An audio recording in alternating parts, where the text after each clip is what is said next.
घर से निकलें, लोकतंत्र के इस पर्व को उत्साह के साथ मनाएं। ये पूरे परिवार के साथ वोट डाल रहे हैं और जनता भी अपने परिवार के साथ वोट डाल रही है।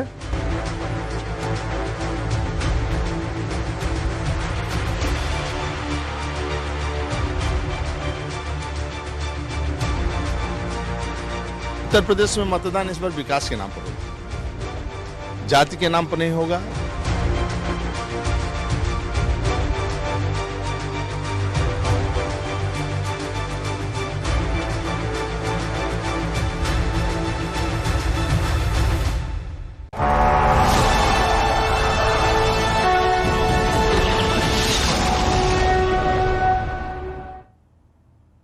तो महासंग्राम 2022 जारी है और तीसरे दौर का जो दंगल है उसकी पल पल की तस्वीरें भी हम आपके साथ साझा कर रहे हैं। जो बड़े चेहरे पहुंचे हुए वोट डालने के लिए वो भी हम आपके साथ साझा कर रहे हैं, लेकिन 3 घंटे में कितने फीसदी मतदान हुआ है वो तस्वीर भी हम आपके सामने रख देते हैं। 16 जिलों की 59 सीटों पर 10% से ज्यादा अब तक वोटिंग हो चुकी है। तीसरे चरण के लिए यूपी में वोटिंग जारी है।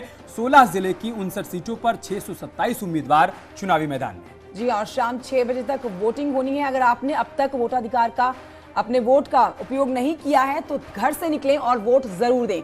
आपको इस वक्त की बड़ी अपडेट दे रहे हैं। देखिए 3 घंटे बीत चुके हैं, वोटिंग होते हुए 3 घंटे हो चुके हैं। आपको प्रतिशत भी दिखाएंगे, कितना प्रतिशत कहां पर कितनी वोटिंग हुई है। लेकिन उससे पहले आपको हम ये भी बता देते हैं कि जिस तरह से समय आगे बढ़ रहा है वैसे वैसे इन 16 जिलों की 59 सीटों पर लोगों की भीड़ भी ज्यादा बढ़ रही है। तो तीसरे चरण के रण में सभी दिग्गजों ने अपनी पूरी ताकत झोंकी और उसके बाद आज मतदाताओं का दिन है। सुबह से लोग पहुंच रहे हैं पोलिंग बूथ पर वोट डालने के लिए। और खास बात यह है कि तमाम बड़े दिग्गज भी तीसरे चरण के रण में चुनावी मैदान में है, फिर चाहे वो अखिलेश यादव हों, एसपी सिंह बघेल हों या फिर कन्नौज से असीम अरुण हों।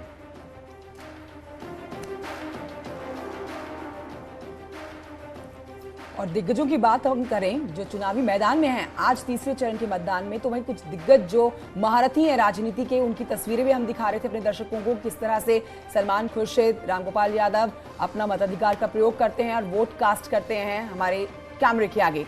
बहरहाल तस्वीरें आपके सामने। तीसरे दौर का दंगल चल रहा है। देखिए मुस्लिम और जाट लैंड को साधने के बाद अब बारी जो आई है वो यादव लैंड और बुंदेलखंड के वोटरों को जीतने की है। कौन सी पार्टी इनके दिल को जीत पाती है ये तो 10 मार्च को साफ होगा। लेकिन आज का दिलचस्प चुनाव जिसमें मुख्य अगर आप नजरें डालें वीआईपी सीटों के ऊपर तो उसमें अखिलेश यादव और उनके चाचा शिवपाल यादव की सीट है। और तीसरे दौर के दंगल में अब तक जो बड़ी बातें सामने आई हैं, जो बड़ी तस्वीर सामने आई वो भी हम आपके साथ साझा करते हैं। मतदान प्रतिशत देखिए आप, 10 बजे तक 10% मतदान हो चुका है और अलग अलग जिलों की तस्वीर भी हम आपके सामने रखेंगे। ये तो जो एवरेज सामने आया है वो हम आपको बता रहे हैं। अब कन्नौज की बात करते हैं।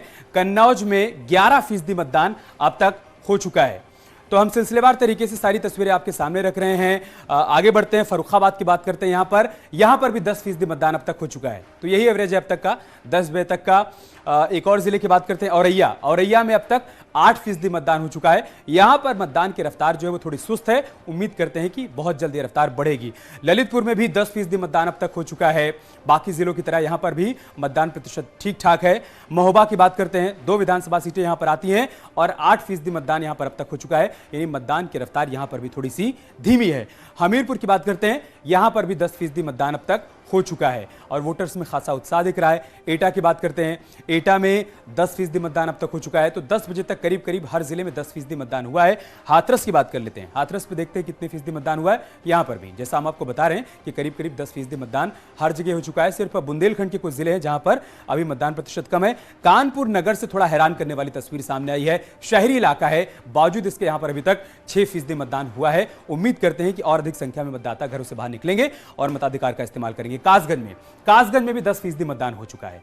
चिंता की बात कानपुर नगर में है जहां पर अभी तक सिर्फ 6% मतदान हुआ है, वरना जितने भी जिले हैं करीब करीब 15 जिले, वहां पर एवरेज यही है कि 10% के आसपास मतदान हो चुका है। बुंदेलखंड में भी थोड़ा सुस्त रफ्तार से भी वोटिंग हो रही है, लेकिन अधिकारी भी यही उम्मीद कर रहे हैं और तमाम पार्टियां भी उम्मीद कर रही हैं और हम भी लोगों से अपील कर रहे हैं कि आप अपने घरों से बाहर निकलिए। देखिए एक एक वोट कीमती होता है, ऐसे में अगर आप आज चूक गए तो फिर 5 साल तक आपको पछताना पड़ेगा कि आपने अपने मन का प्रत्याशी नहीं चुना। और बिल्कुल अमित, इस बात को ऐसे भी समझ सकते हैं कि जिन जिलों में 10% प्रतिशत से कम का वोट प्रतिशत गया है। हो सकता है रविवार का दिन है, लेट लतीफी में लोग रहते हैं और अब समय हो गया है कि अब आप घरों से बाहर निकलें और अपने मताधिकार का प्रयोग करें। अब बताते हैं करहल सीट पर जो घमासान है, जिस पर आज के तीसरे चरण के मतदान में सबकी नजरें टिकी हुई हैं, उस पर आपको बताते हैं किसके बीच में मुकाबला है। देखिए, समाजवादी पार्टी के अध्यक्ष हैं अखिलेश यादव, इनको कड़ी टक्कर देने का दावा कर रहे हैं बीजेपी के एसपी सिंह बघेल, जिनको रामगोपाल यादव सीधे तौर पर कह रहे हैं कि ये तो बलि का बकरा है, अखिलेश यादव को कोई नहीं हरा सकता।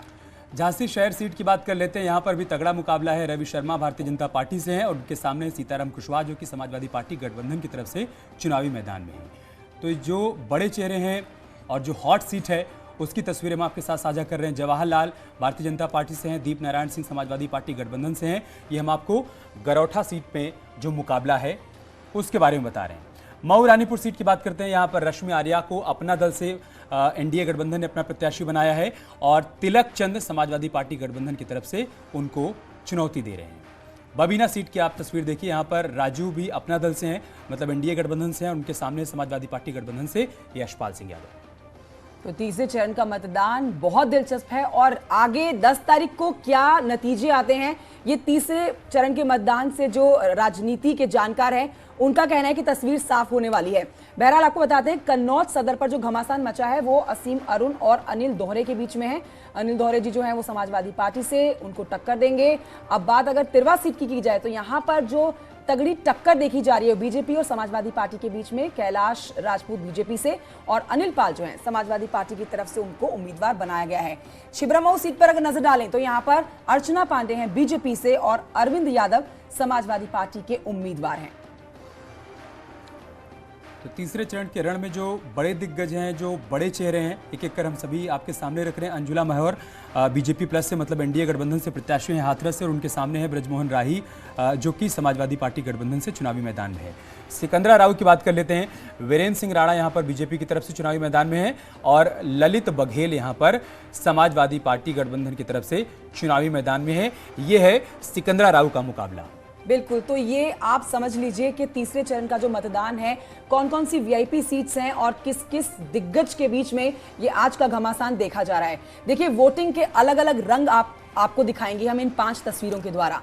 आप देख रहे हैं इस समय वोटिंग का जो 3 घंटा बीत चुका है, उसको किस तरह से लोग उसमें बढ़ चढ़ के उस उत्साह में शामिल हो रहे हैं।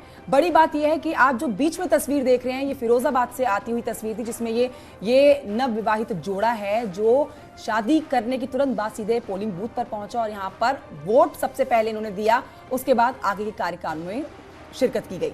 आप वोट करते हुए इन लोगों की तस्वीरें, इन 5 तस्वीरों को देखिए। और ये बड़े चेहरे हैं, ये वो बड़े चेहरे हैं जो कि आज वोट डालने के लिए सुबह सुबह पहुंचे। कानपुर से देखिए आप सतीश महाना आपको नजर आ रहे हैं। फर्रुखाबाद में सलमान खुर्शीद भी सुबह सुबह वोट डालने के लिए पहुंचे। उरई में भी यहाँ पर वोट डालते हुए नजर आए। लाखन सिंह, शिवपाल यादव ने अपना वोट डाला है। इटावा में, इटावा की एक और तस्वीर सामने आई, यहाँ पर भी बड़ा चेहरा रामगोपाल यादव, वो भी सुबह सुबह वोट डालने के लिए पहुंचे। लोगों से अपील की कि आप लोग भी अपने घरों से बाहर निकलिए और मतदान जरूर करिए। ये यादव लैंड के जो वोट पड़ रहे हैं अमित, ये अपने आप में बहुत जरूरी हो जाते हैं बीजेपी को साधने के लिए, क्योंकि अगर हम यहाँ पर वोट परसेंट की बात करें तो 2012 में भी और 2017 में भी, मनोज जी मेरा आपसे सवाल रहेगा इससे जुड़ा हुआ कि 2012 और 2017 अगर मैं ओवरऑल यूपी चुनाव की बात करूं तो 66% का जो वोट मिला था वो समाजवादी पार्टी को मिला था और महज 10% वोट मिला था बीजेपी को। लेकिन फिर भी 2017 में बंपर वोटों से जीती थी बीजेपी पार्टी। तो इस बार 2022 में भी क्या आपको लगता है कि ये प्रतिशत बीजेपी के खाते में बढ़ेगा यादव लैंड का, या फिर घटेगा? कंचन सर से रिएक्शन लेंगे, लेकिन प्रोडक्शन टीम ये कह रही कि एक बार राजू से अपडेट ले लेते हैं। राजू, क्या अपडेट है आपके पास, जल्दी से बताइए।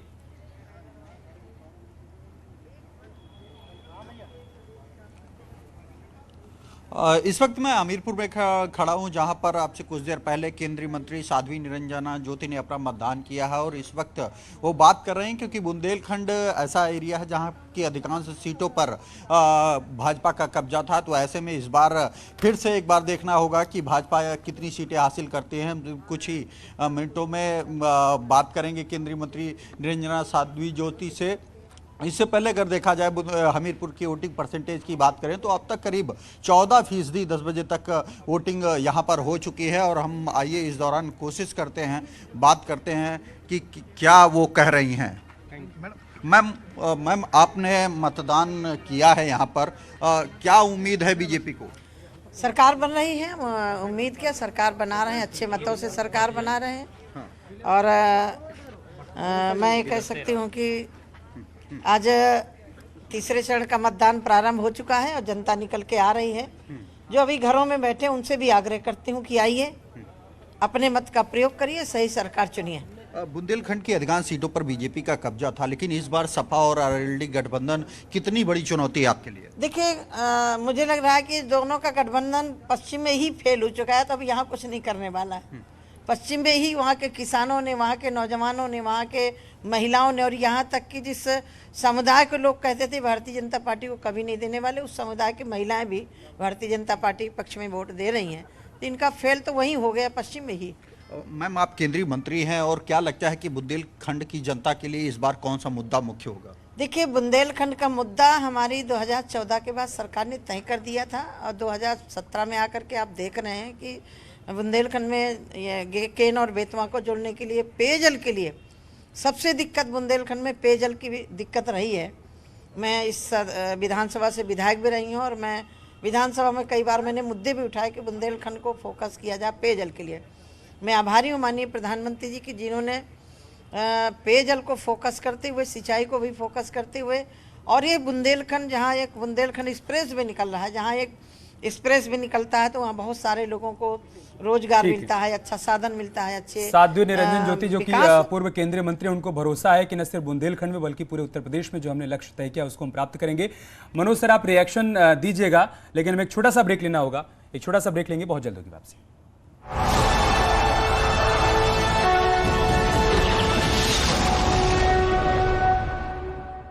चुनावी रैली, विपक्ष पर बोला हमला, कहा सरकार पहले भी थी लेकिन नीयत साफ नहीं थी। सीतापुर में सीएम योगी की जनसभा, विपक्ष पर किया जमकर प्रहार। सीएम योगी बोले विपक्ष ने वैक्सीन को लेकर फैलाया था भ्रम, वैक्सीन से लोगों की जान बचाई।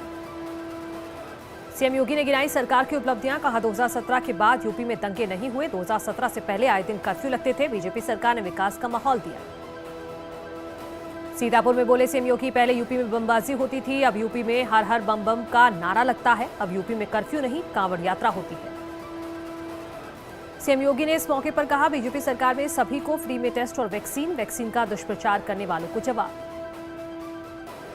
बांदा में अमित शाह की दहाड़, कहा पहले यूपी में तमंचे बनाए जाते थे, अब यूपी में मिसाइल का निर्माण होगा। गृहमंत्री ने कहा बीजेपी ने माफियाओं का सफाया किया, यूपी में विकास के काम किए, 1.41 करोड़ घरों तक बिजली पहुंचाई। दिल्ली में अनुराग ठाकुर की प्रेस कॉन्फ्रेंस, समाजवादी पार्टी पर साधा निशाना, कहा आतंकियों से जुड़े हैं समाजवादी पार्टी के तार, आतंकी के पिता अखिलेश यादव के साथ ही बीजेपी की सरकार ने आतंकियों की कमर तोड़ी। अनुराग ठाकुर ने एसपी पर लगाए समाज विरोधी होने के आरोप, कहा 2022 का चुनाव यूपी की जनता करे तय, तुष्टीकरण की राजनीति करती है समाजवादी पार्टी।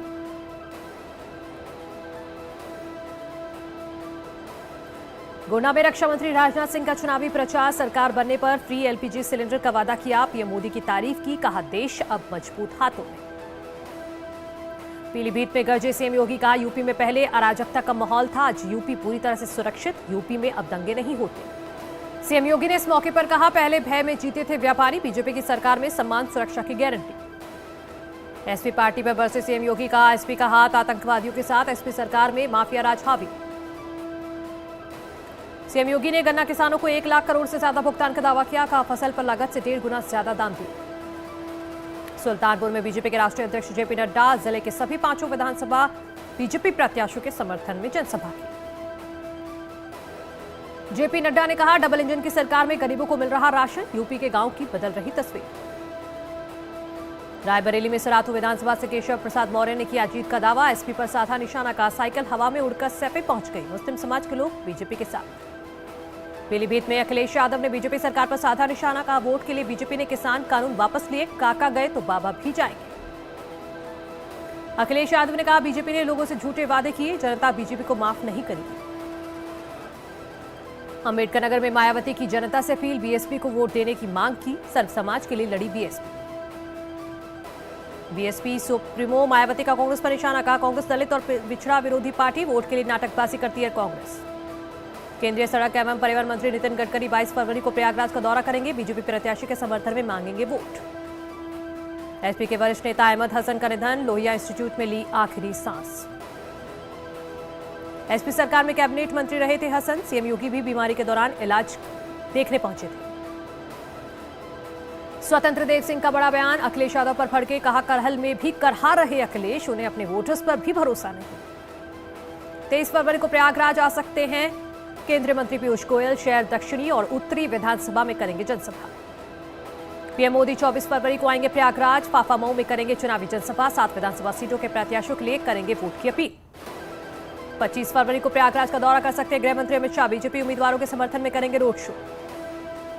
उत्तराखंड से 80 बीजेपी नेताओं को यूपी भेजने की तैयारी, लिस्ट में चुनाव प्रबंधन का अनुभव रखने वाले नेताओं के नाम, दिल्ली भेजी गई लिस्ट। सीएम बनूंगा या घर बैठूंगा बयान देने के बाद हरीश रावत ने मारी पलटी, का चुनाव के दौरान पार्टी के फायदे के लिए कहा, राज्य में हाईकमान तय करेगा कांग्रेस का मुख्यमंत्री।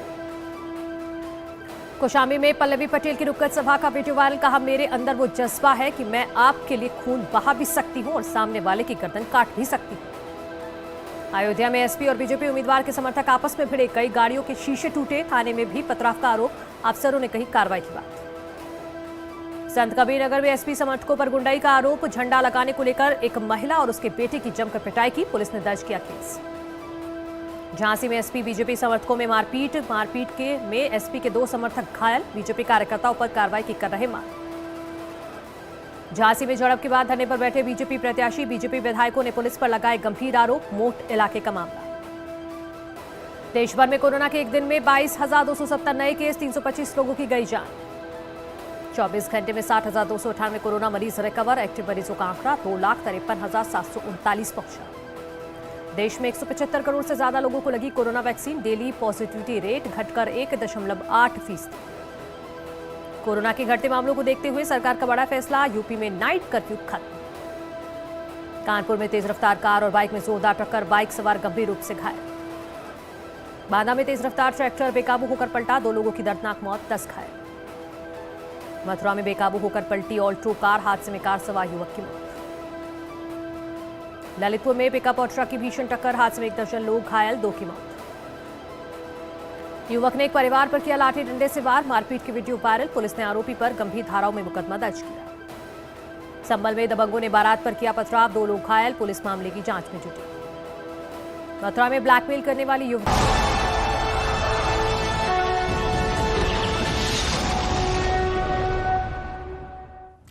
तो आज सेंट्रल यूपी के यादव और बुंदेलखंड की सीटों पर वोटिंग हो रही है। लगातार 16 जिलों की 59 सीटों पर वोट डाले जा रहे हैं। सुबह से वोटिंग हो रही है, 7 बजे से वोट डालने शुरू हो चुके हैं और हमने आपको थोड़ी देर पहले ब्रेक पर जाने से पहले वोट प्रतिशत भी बताया, कितने प्रतिशत कहां वोट अब तक डाले जा चुके हैं। हमारे साथ तमाम मेहमान जुड़े हैं। मनोज जी, मेरा आपसे सवाल था, मेरा एक सवाल पहले भी आपसे पूछते पूछते वो अधूरा रह गया था। मैं वोट परसेंट, खासकर अब यादव लैंड की बात करूं जहां पर इस वक्त वोटिंग चल रही है, पिछली बार और उससे पहले भी 2017 और 2012 में भी ओवरऑल यूपी में 66% के वोट मिले थे समाजवादी पार्टी को और मैं 10% वोटिंग हुई थी, 10% वोट मिला था बीजेपी को। ऐसे में अगर इतने कम वोटिंग प्रतिशत यादव लैंड की तरफ से बीजेपी को पिछली बार हुई लेकिन बम्पर वोट मिले, तो हम क्या समझे इस बार क्या बीजेपी को पुराने वाली जीत हासिल होगी खासकर यादव लैंड पे, या फिर कुछ और हम तस्वीर बदलती हुई देख पाएंगे?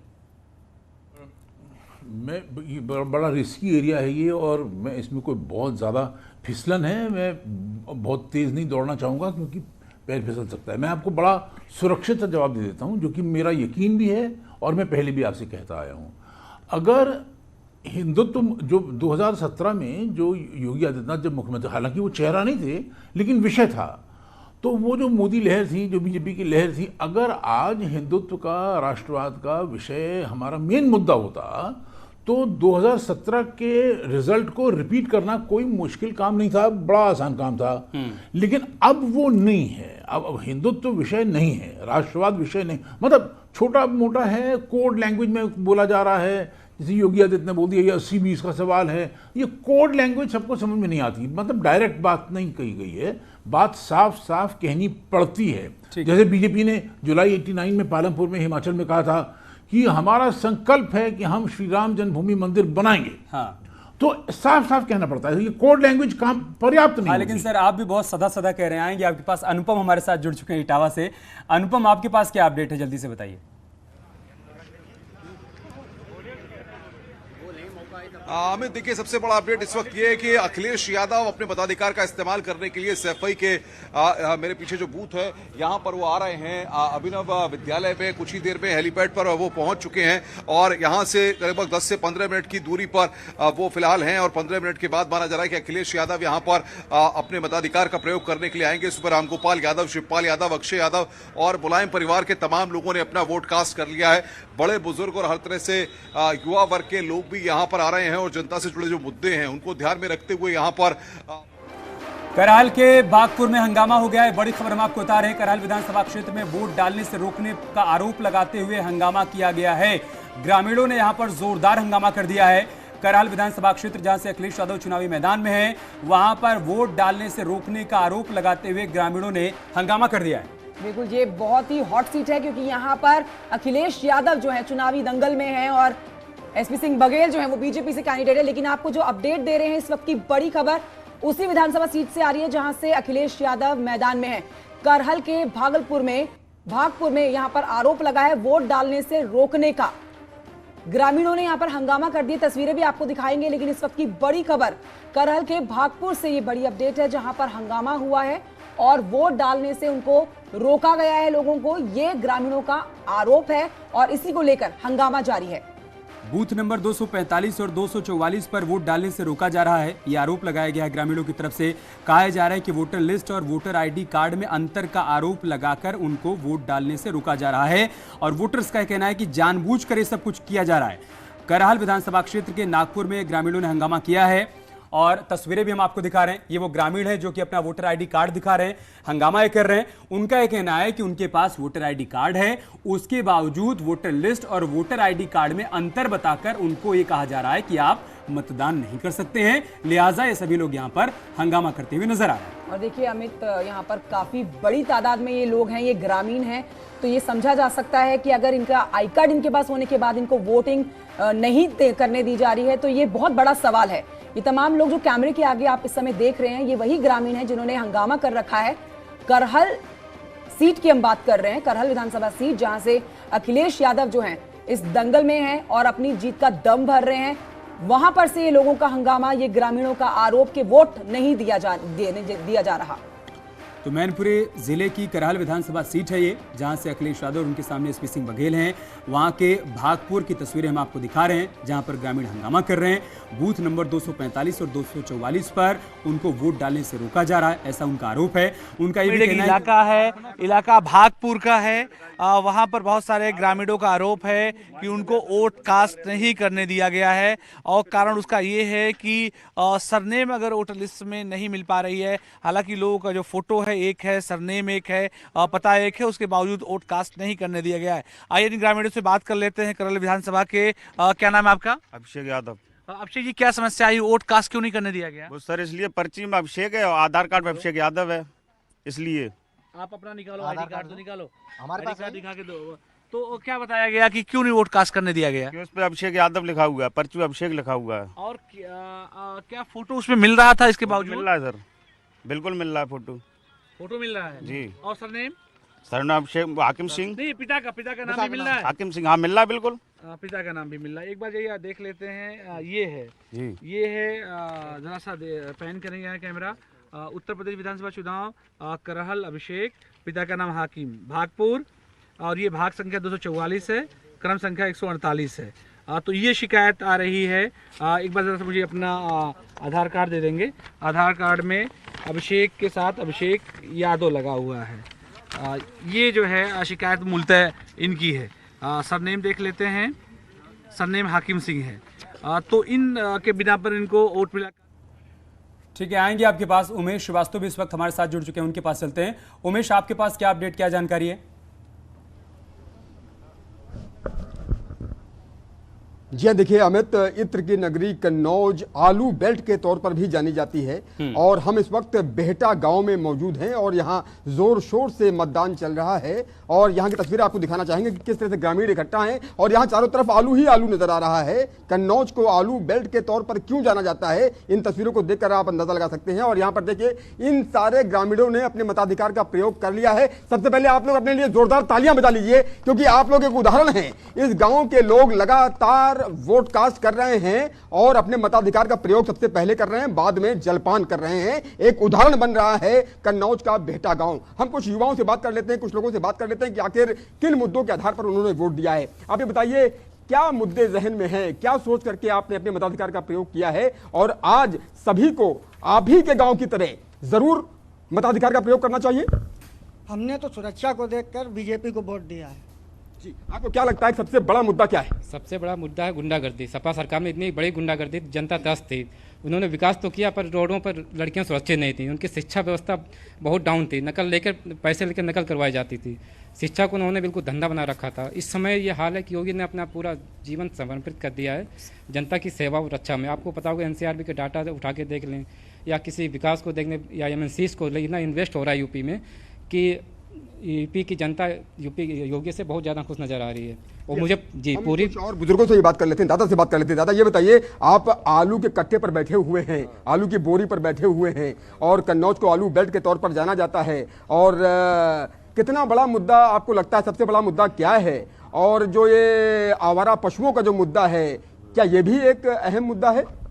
अहम मुद्दा है। तो ये सब जानवर हमारी दुम्मा तो कमी है, सब जानवर को खरीद दोनों ढीले गए, दूध खाए ले और ढील ले हैं। और रही बात आलू तो स्थिति ऐसी रही, कोल्ड में आलू धरा और कोल्डे वाले ने बेचे, लोग किसानों पर बूझी नहीं। तो क्या सोच के वोट डाला इस बार? वोट यही सोच के डाला है कि बड़े आदमी छोटे को जीने नहीं देते।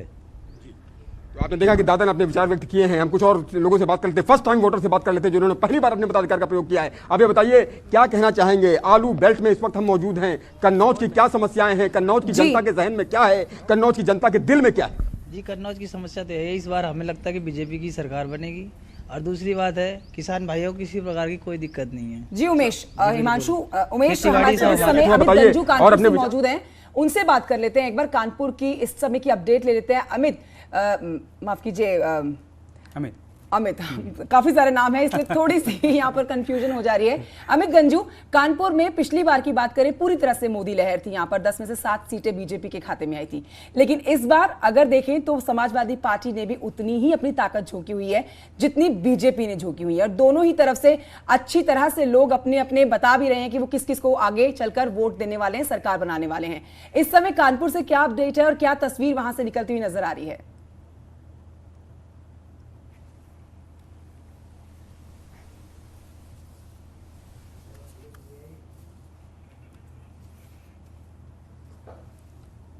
अच्छा, अमित को आवाज नहीं मिल पा रही है शायद। आलोक अवस्थी सर हमारे साथ जुड़े हुए हैं भारतीय जनता पार्टी से। आलोक जी, एक सवाल मैं आपसे उससे जुड़ा हुआ कर लेता हूं जो थोड़ी सी दिक्कत आ रही है वहां पर लोगों को वोट डालने में। कई बार ये होता है कि जो हमारे पास वोटर आईडी कार्ड होता है उसमें हमारा पूरा नाम नहीं होता है और वोटर लिस्ट में पूरा नाम होता है। जैसे मेरा आईडी कार्ड जो बना हुआ है उसमें मेरा नाम अमित है और वोटर लिस्ट में पूरा नाम अमित कुमार शुक्ला है। तो वैसे में ऐसे लोगों को वोट डालने दिया जाए, क्या उसका इंतजाम हो सकता है, क्या किया जा सकता है, उसके बारे में थोड़ा प्रकाश डालिए आप। निश्चित रूप से ये गंभीर समस्या आ रही है और चुनाव आयोग को इसमें संज्ञान लेकर के उनके अन्य माध्यम से भी उनको वेरीफाई करने और वोट डालने देना चाहिए, क्योंकि वोट डालना एक मतदाता का मताधिकार, उसका प्रथम दायित्व है। और हम अगर इसमें बहुत नियम कानून में फंसेंगे, हाँ उसको आइडेंटिफाई करना चाहिए कि वो वही व्यक्ति है क्योंकि उसकी फोटोग्राफ तो वोटर लिस्ट में भी रहती है और वो उसका फोटो आईडी अगर उसके पास है और नाम में कहीं त्रुटि है तो उसको, मुझे लगता है कि चुनाव आयोग इसका तो फैसला चुनाव आयोग ही करेगा। लेकिन मतदान से वंचित करना ये है एक जो है उसके मताधिकार पे जो है कुठाराघात है। मुझे लगता है कि स्वस्थ लोकतंत्र में ऐसा नहीं होना चाहिए, ऐसा नहीं फर्जी मतदाता हम न डाल पाए, इसका प्रबंध के लिए सारी चीजें की जाती है। मनोज सर, बार बार ऐसी घटनाएं आती हैं हर चुनाव में। हम ये देखते हैं कि लोगों का कहना है कि बताइए भैया वोटर लिस्ट में हमारा नाम है, वोटर आईडी कार्ड भी है, उसके बावजूद हमको वोट डालने से रोका जा रहा है। कहा जा रहा है कि वोटर लिस्ट में आपका नाम पूरा नाम है और आईडी कार्ड में आपका सरनेम नहीं है। क्या किया जाए इसके लिए? देखिए मैं इसमें एक बात और कहूंगा कि जब नामांकन सुधारने के लिए और नाम के लिए कई बार जिला प्रशासन जिस समय अभियान चलाता है उस समय हम इसको सचेत होकर के इसको करेक्ट करा लेना चाहिए। मैंने मनोज सर से सवाल किया था, ठीक है सर आप इस पर जवाब दीजिएगा, लेकिन अनुपम हमारे सहयोगी इस वक्त हमारे साथ जुड़ चुके हैं जो कि इस वक्त सैफई में मौजूद हैं जहां पर अखिलेश यादव वोट डालने के लिए पहुंचने वाले हैं। अनुपम क्या अपडेट, क्या जानकारी, कितनी देर में पहुंचेंगे अखिलेश यादव वहां पर? देखिए अखिलेश यादव अमित बस अब से कुछ ही मिनटों में डिंपल यादव के साथ धर्मेंद्र यादव के साथ यहां पर पहुंचने वाले हैं और क्योंकि 300 मीटर की दूरी है फिलहाल वो अपने घर के अंदर वहां पर आवास पर मौजूद हैं और कुछ ही मिनटों का इंतजार है। यहां पर कार्यकर्ताओं की भीड़ हम एक बार कहेंगे, जरा हमारे कैमरामैन विपिन दिखाएं कि समाजवादी पार्टी के कार्यकर्ता यहां पर बड़ी संख्या में पहुंच गए हैं और अखिलेश यादव का यहां पर इंतजार हो रहा है। बड़ी संख्या में सड़कों के दोनों तरफ समाजवादी पार्टी के कार्यकर्ता हैं। आगे आपको बताएं कि जो गली जाती है यहीं पर समाजवादी पार्टी के अखिलेश यादव का आवास है और बड़ी संख्या में समाजवादी पार्टी के कार्यकर्ता यहां पर पहुंच गए हैं जब उनको जानकारी हुई कि अखिलेश यादव यहां पर अपने मताधिकार का प्रयोग करने के लिए आ रहे हैं। और सबसे महत्वपूर्ण बात यह है कि करहल को लेकर के जिस तरीके से तेज प्रताप ने जो बयान दिया है उसके बाद समाजवादी पार्टी के जो भी नेता यहां पर वोट डालने के लिए आ रहे हैं वो कह रहे हैं कि करहल में प्रशासन जो है निष्पक्ष तरीके से मतदान नहीं करा रहा है। वहां पर कई बूथों पर अब तक मतदान शुरू नहीं हुआ है। इस बात को लेकर इटावा में काफी रोष है और जो भी समाजवादी पार्टी के नेता यहां पर आ रहे हैं, चाहे अक्षय यादव हो चाहे शिवपाल यादव हो, उनसे जब हमने बातचीत की तो सब इस तरीके के आरोप लगा रहे हैं। तमाम लोग हमारे साथ बातचीत करने के लिए। भाई साहब किस तरीके से मतदान चल रहा है, किन मुद्दों पर आप वोट डाल रहे हैं? मैं सरदार सुरेंद्र सिंह फलौदिया नेशनल सेक्रेटरी हूं समाजवादी पार्टी माइनॉरिटी सेल से। हम लोग पश्चिम उत्तर प्रदेश से पहले चरण से लेकर अब तक पूरे उत्तर प्रदेश में हमारी ड्यूटी पार्टी की तरफ से लगी हुई है। करहल के अंदर और जहां जहां भी हमारी जो अच्छी सीटें हैं उनके ऊपर निष्पक्ष चुनाव नहीं हो रहा और बहुत ज्यादा जो है वहां पर शिकायतें मिल रही हैं। जी भाई साहब आप क्या कहेंगे, किस तरीके से ये मामला आ रहा है कि करहल में निष्पक्ष चुनाव नहीं हो रहा? ये तो धांधली तो करती है भारतीय जनता पार्टी, ये तो बौखलाई हुई है, इसको पता तो है नहीं कि जितने पूर्ण बहुमत के साथ सरकार आ रही है तो ये कितना भी कुछ कर ले, लेकिन उत्तर प्रदेश की जनता पूरी तरीके से समाजवादी पार्टी के साथ है। देखिए लोग यहाँ पर अपनी अपनी बातों को रख रहे हैं, हम आपको लेकर चलेंगे अंदर बूथ पर कि किस तरीके से। जी अनुपम आप बने रहिए हमारे साथ क्योंकि आपके पास हम उस वक्त तुरंत लौटेंगे जैसे ही वहां पर अखिलेश यादव अपनी धर्मपत्नी के साथ पहुंचेंगे। हमारे साथ मेहमान जो मौजूद है उनमें मैं आलोक अवस्थी जी की तरफ रुक करना चाहूंगी, बीजेपी प्रवक्ता हैं। आलोक जी मेरे सहयोगी बता रहे हैं कि अखिलेश यादव अपनी धर्मपत्नी के साथ पहुंचने ही वाले हैं पोलिंग बूथ पर वोट डालने के लिए। बीजेपी को इस पर तो आपत्ति नहीं होनी चाहिए, परिवार के साथ यहाँ पहुंचे हैं, लेकिन मेरा सवाल यहाँ यह है कि परिवार को लेकर मुद्दा क्यों बनाया जाता है? पिछले हमने तीसरे चरण के मतदान के लिए जितने भी चुनाव प्रचार देखे वहां पर परिवारवाद ही मुद्दा रहा बीजेपी की तरफ से। क्या बुराई क्या है अगर पिताजी यहाँ पर बेटे के साथ मंच पर खड़े हो गए, चाचा बेटे के साथ मंच पर आ जाते हैं तो? देखिए परिवारवाद को की दो व्याख्याएं करी जाती है। एक हम जो बात कहते हैं, हमारा ये कहना है कि हर जमीनी कार्यकर्ता को अपनी पार्टी का राष्ट्रीय अध्यक्ष बनने का अधिकार होना चाहिए, उसको जो है प्रधानमंत्री या मुख्यमंत्री बनने का अधिकार नहीं। भारतीय जनता पार्टी के अंदर सभी कार्यकर्ताओं के लिए यह नियम लागू है और हर व्यक्ति को मौका मिलता है। लेकिन जो परिवारवाद की पार्टियां हैं, एक परिवार की पार्टी है जैसे कांग्रेस है या समाजवादी पार्टी है या जो अन्य परिवारों की पार्टियां हैं, साउथ में जो पार्टियां हैं, आप देखेंगे कि वहां पर राष्ट्रीय अध्यक्ष का पद और मुख्यमंत्री या प्रधानमंत्री बनने का पद सुरक्षित है एक परिवार के पास, वो किसी भी आम कार्यकर्ता को नहीं मिलता। हम वहां उस परिवारवाद की हम जो है आलोचना करते हैं। वही आरोप अब आपके ऊपर भी लगने लगा है लोग जी, बहुत सारे नाम वो गिनाने लगते हैं जब परिवारवाद को लेकर सवाल किया जाता है तो कहते हैं कि बताइए क्या बीजेपी में नहीं है क्या परिवारवाद? लेकिन हम एक बार अमित गंजू के पास चल लेते हैं जो कि कानपुर से हमारे साथ जुड़े हुए हैं। अमित क्या तस्वीर, क्या अपडेट है वहां से? कुल मिलाकर जिन जिन सीटों पर चुनाव हो रहा है कहीं पर कोई दिक्कत कोई परेशानी है, सब कुछ शांतिपूर्ण तरीके से चल रहा है? देखिए अमित जी, मैं आपको बताना चाहूँगी कि कानपुर में जिस प्रकार से फर्स्ट 7 से 9 के बीच का जो था उसमें कहीं कहीं सुस्त चालती, मगर मैं अपने कैमरामैन से कहूँगा उसको दिखाने का दृश्य करें कि अब लोग घरों से निकलना शुरू हो चुके हैं। जहाँ तक कैमरे की नज़र जाए ये सब वो जागरूक वोटर हैं जो अपने घरों से निकल रहे हैं, अपनी पर्चियाँ लेते हुए सीधे अंदर यहाँ एंटर कर रहे हैं। और अगर इसकी स्टेशन की बात की जाए तो देखिए यहाँ सुरक्षा के पुख्ता BSF के जवान यहाँ मुस्तैद किए गए, लोग अपने सबने मास्क लगाए हैं जो कोरोना प्रोटोकॉल्स का पालन करते हुए, और एक लंबी कतार देखने को मिल सकती है और सब अपने अपने नंबर्स का इंतजार कर रहे हैं। और यहाँ जागरूकता महिलाओं में भी देखी जा सकती है। ये सारा काम छोड़ के अब मैम वोट कास्ट करने आई हैं, क्या बात जहन में आपके है, आपका वोट यहाँ का क्या मुद्दे हैं कानपुर के नाम नहीं, क्या महिलाओं के क्या मुद्दे हैं? क्या वोट डालना तो जरूरी है जी, जरूरी, अच्छी बात है, जरूरी तो है। सपोर्ट आना चाहिए। सारा क्या काम महिलाओं छोड़ के के क्या आए। मुद्दे हैं? सब काम सरकार अच्छी में तो अच्छा काम हो, यही मुद्दा जो है। सरकार अच्छा काम करे। चलिए सर, मैम आप बच्चे के साथ वोट कास्ट करने आई हैं। मैम क्या महिलाओं के क्या मुख्य मुद्दे थे आपके जहन में, क्या है इश्यूज हैं लेडीज के?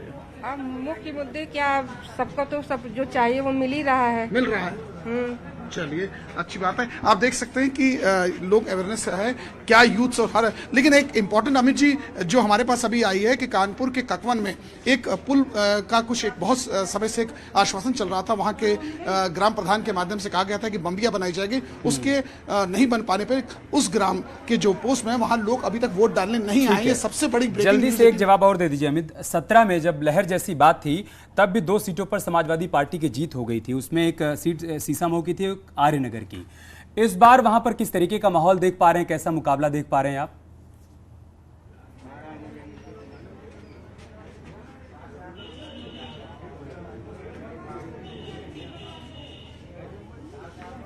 शायद आवाज नहीं। जी अमित, अगर आपको आवाज मिल पा रही हो, 2017 में जब लहर जैसी बात थी अमित, तब भी 2 सीटें वहां पर बीजेपी की फंस गई थी, समाजवादी पार्टी ने उस पर जीत दर्ज की थी, एक तो सीसामऊ, दूसरी आर्यनगर सीट। इस बार वहां पर कैसा मुकाबला है? अमित जी आप मुझसे पूछ रहे हैं? जी, आपसे ये सवाल अमित।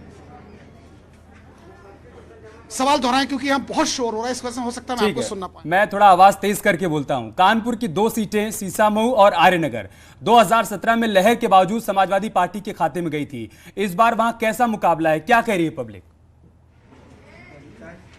देखिए अमित जी, आपने बड़ा अहम सवाल पूछा क्योंकि कानपुर में जिस प्रकार से 2017 में लहर के दौरान भी सीसामऊ और आर्यनगर 2 विधानसभाओं पर समाजवादी पार्टी के प्रत्याशी का कब्जा था, मगर अब समीकरण कुछ बदल चुके हैं। समीकरण इसलिए बदले हैं क्योंकि चेहरे सपा के वही हैं, मगर भारतीय जनता पार्टी ने अपने दोनों प्रत्याशियों को इंटरचेंज कर दिया। आर्यनगर को सीसामऊ, सीसामऊ को आर्यनगर विधानसभा भेजा है। अभी अब से कुछ देर पहले हमारी सीसामऊ विधानसभा के जो प्रत्याशी भाजपा के और प्रदेश उपाध्यक्ष, उनसे हमारी बात हुई। उन्होंने कहा मैं अपनी जीत के प्रति कॉन्फिडेंट हूँ, पिछली बार हो सकता है समीकरण पूरे न बैठे हो, मगर मुझे विश्वास है इस बार जनता मुझे वोट देगी। ठीक है, यही विश्वास हर किसी को है। हम आपके पास फिर से आएंगे।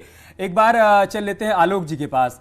आलोक जी, वहां पे सैफई में हलचल तेज हो गई, अनुपम वहां मौजूद हैं, अखिलेश यादव किसी भी वक्त पहुंच सकते हैं, लेकिन वहीं से जुड़ा मेरा एक सवाल है। मैं सैफई में घूम रहा था, वहां मैंने लोगों से सवाल किया, मैंने कहा कि बीजेपी कह रही है कि 17 से 22 में जो फर्क आया है उसको लोग महसूस कर पा रहे हैं। तो वहां के लोगों ने कहा कि भैया हम तो फर्क 2012 से 17 तक ही महसूस कर रहे थे।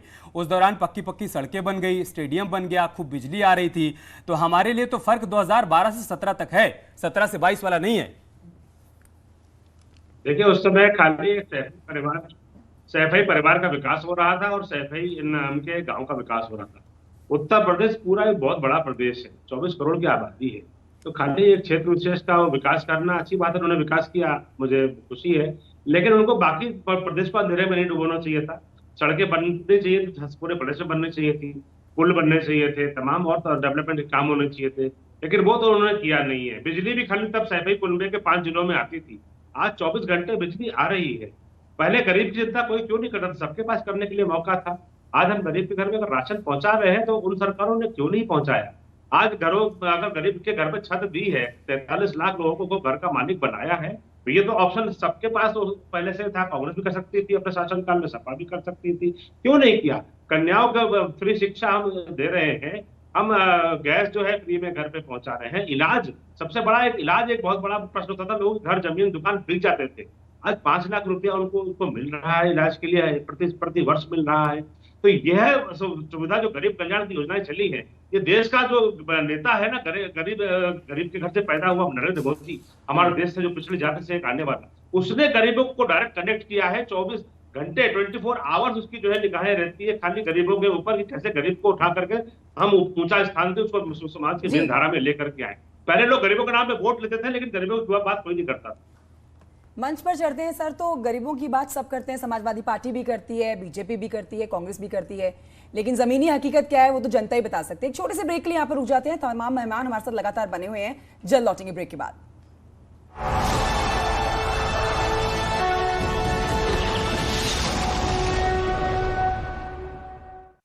नाटकबाजी करती है कांग्रेस। केंद्रीय सड़क एवं परिवहन मंत्री नितिन गडकरी 22 फरवरी को प्रयागराज का दौरा करेंगे। बीजेपी प्रत्याशी के समर्थन में मांगेंगे वोट। एसपी के वरिष्ठ नेता अहमद हसन का निधन, लोहिया इंस्टीट्यूट में ली आखिरी सांस। एसपी सरकार में कैबिनेट मंत्री रहे थे हसन। सीएम योगी भी बीमारी के दौरान इलाज देखने पहुंचे थे। स्वतंत्र देव सिंह का बड़ा बयान, अखिलेश यादव पर भड़के, कहा करहल में भी करहा रहे अखिलेश, उन्हें अपने वोटर्स पर भी भरोसा नहीं। 23 फरवरी को प्रयागराज आ सकते हैं केंद्रीय मंत्री पीयूष गोयल। शहर दक्षिणी और उत्तरी विधानसभा में करेंगे जनसभा। पीएम मोदी 24 फरवरी को आएंगे प्रयागराज। फाफामऊ में करेंगे चुनावी जनसभा। 7 विधानसभा सीटों के प्रत्याशियों के लिए करेंगे वोट की अपील। 25 फरवरी को प्रयागराज का दौरा कर सकते हैं गृह मंत्री अमित शाह। बीजेपी उम्मीदवारों के समर्थन में करेंगे रोड शो। उत्तराखंड से 80 बीजेपी नेताओं को यूपी भेजने की तैयारी। लिस्ट में चुनाव प्रबंधन का अनुभव रखने वाले नेताओं के नाम, दिल्ली भेजी गई लिस्ट। सीएम बनूंगा या घर बैठूंगा बयान देने के बाद हरीश रावत ने मारी पलटी का। चुनाव के दौरान पार्टी के फायदे के लिए कहा, राज्य में हाईकमान तय करेगा कांग्रेस का मुख्यमंत्री। कौशाम्बी में पल्लवी पटेल की नुक्कड़ सभा का वीडियो वायरल, कहा मेरे अंदर वो जज्बा है कि मैं आपके लिए खून बहा भी सकती हूं और सामने वाले की गर्दन काट भी सकती हूं। अयोध्या में एसपी और बीजेपी उम्मीदवार के समर्थक आपस में भिड़े, कई गाड़ियों के शीशे टूटे। थाने में भी पथराव का आरोप, अफसरों ने कही कार्रवाई की बात। संत कबीरनगर में एसपी समर्थकों पर गुंडाई का आरोप, झंडा लगाने को लेकर एक महिला और उसके बेटे की जमकर पिटाई की, पुलिस ने दर्ज किया केस। झांसी में एसपी बीजेपी समर्थकों में मारपीट के में एसपी के 2 समर्थक घायल, बीजेपी कार्यकर्ताओं पर कार्रवाई की कर रहे मांग।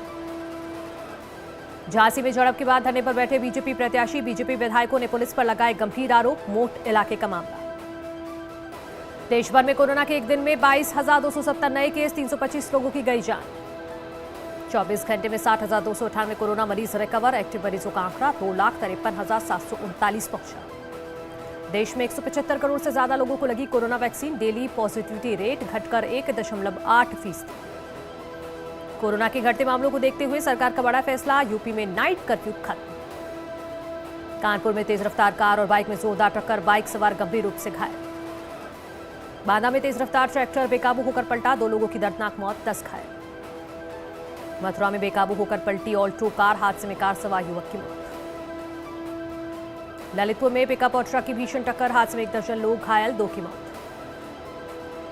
युवक ने एक परिवार पर किया लाठी डंडे से वार, मारपीट की वीडियो वायरल, पुलिस ने आरोपी पर गंभीर धाराओं में मुकदमा दर्ज किया। संभल में दबंगों ने बारात पर किया पथराव, 2 लोग घायल, पुलिस मामले की जांच में जुटी। मथुरा में ब्लैकमेल करने वाली युवती के खिलाफ एफआईआर दर्ज, ग्रामीणों का आरोप, महिला हनी ट्रैप गैंग की सदस्य।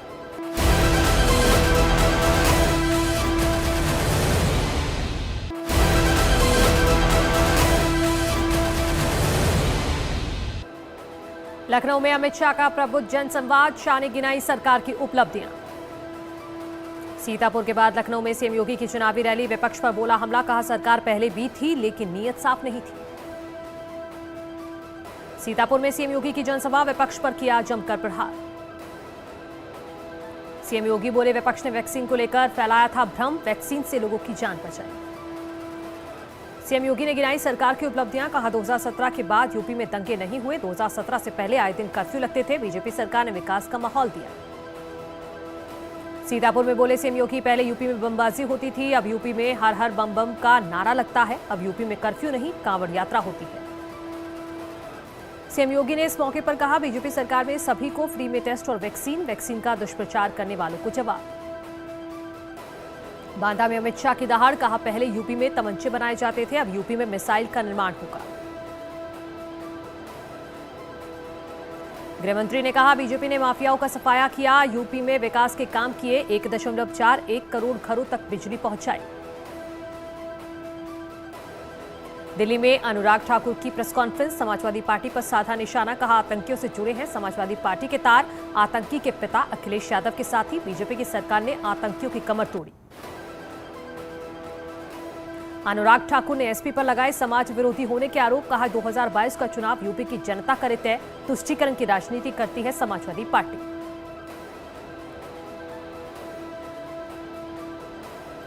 गुना में रक्षा मंत्री राजनाथ सिंह का चुनावी प्रचार, सरकार बनने पर फ्री एलपीजी सिलेंडर का वादा किया, पीएम मोदी की तारीफ की, कहा देश अब मजबूत हाथों में। पीलीभीत में गरजे सीएम योगी, कहा यूपी में पहले अराजकता का माहौल था, आज यूपी पूरी तरह से सुरक्षित, यूपी में अब दंगे नहीं होते। सीएम योगी ने इस मौके पर कहा, पहले भय में जीते थे व्यापारी, बीजेपी की सरकार में सम्मान सुरक्षा की गारंटी। एसपी पार्टी पर बरसे सीएम योगी का एसपी का हाथ, आतंकवादियों के साथ एसपी सरकार में माफिया राज हावी। सीएम योगी ने गन्ना किसानों को 1 लाख करोड़ से ज्यादा भुगतान का दावा किया, कहा फसल पर लागत से 1.5 गुना ज्यादा दाम दिए। सुल्तानपुर में बीजेपी के राष्ट्रीय अध्यक्ष जेपी नड्डा जिले के सभी 5 विधानसभा बीजेपी प्रत्याशियों के समर्थन में जनसभा की। जेपी नड्डा ने कहा, डबल इंजन की सरकार में गरीबों को मिल रहा राशन, यूपी के गांव की बदल रही तस्वीर। रायबरेली में सराथू विधानसभा से केशव प्रसाद मौर्य ने किया जीत का दावा, एसपी पर साधा निशाना, का साइकिल हवा में उड़कर सैफे पहुंच गई, मुस्लिम समाज के लोग बीजेपी के साथ। पीलीभीत में अखिलेश यादव ने बीजेपी सरकार पर साधा निशाना, का वोट के लिए बीजेपी ने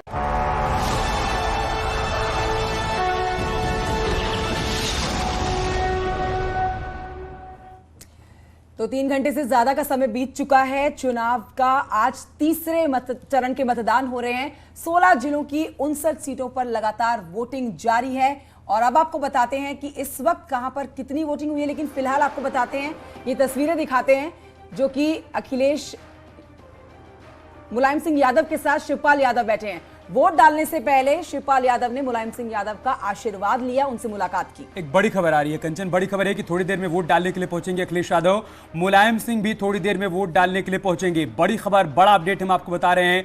सैफई में अब से थोड़ी देर बाद अखिलेश यादव और मुलायम सिंह यादव वोट डालने के लिए पहुंचेंगे।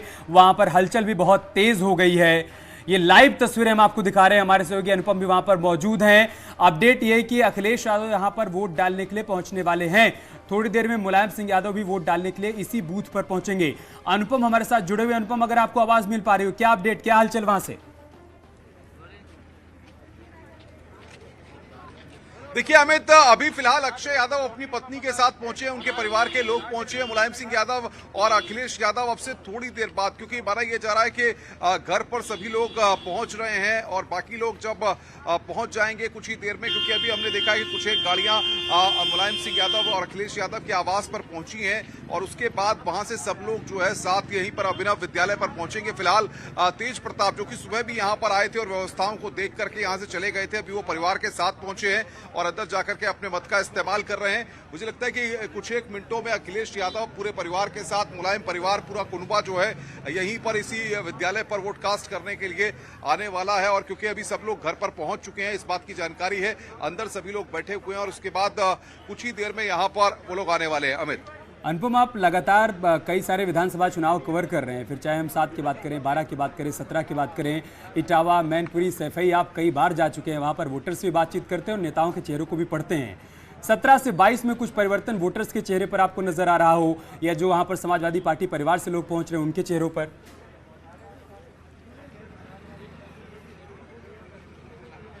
देखिए सबसे बड़ी बात अमित ये है कि 12 से 17 को समझना होगा पहले, क्योंकि जब समाजवादी पार्टी की सरकार थी, बहुमत की सरकार उत्तर प्रदेश में थी, तो सैफई जो कि समाजवादियों का गढ़ है, यादव संख्या बाहुल्य इलाका है, यादव लैंड इसको कहा जाता है, और जिस तरीके से यहाँ पर चाहे स्वास्थ्य के क्षेत्र पे हो, चाहे शिक्षा के क्षेत्र पे हो, चाहे रोजगार को लेकर के हो, चाहे स्टेडियम बनाने की बात हो, अस्पताल बनाने की बात हो, तो बुनियादी चीजों पर उस वक्त में समाजवादी पार्टी की सरकार में यहाँ पर काफी चीजें की गई। 2017 से 22 का अगर आप टेन्योर देखें तो यहाँ पर जो चीजें 2012 से 17 के पीरियड पे की गई थी, उन चीजों को जिस हालत में थी उसी हालत में छोड़ दिया गया। तो जब हमने तमाम लोगों से यहाँ पर यादव लैंड के लोगों से आज बातचीत की, तो उन्होंने, उनका साफ तौर पर यह कहना है कि बेरोजगारी या तमाम महंगाई, इन मसलों के साथ साथ जैसे उनका जो सैफई में स्टेडियम बना हुआ है उसका कभी सदुपयोग नहीं किया गया 5 सालों में, उसमें कोई बड़े मैचेस नहीं कराए गए, उसमें किसी तरह से ट्रेनिंग कोचेस या ट्रेनिंग की फैसिलिटीज की जा सकती थी सरकार के द्वारा, उसके इंतजाम नहीं किए गए। मेडिकल कॉलेज और तमाम जो इमारतों का निर्माण कार्य किया जा रहा था वो भी जस का तस है।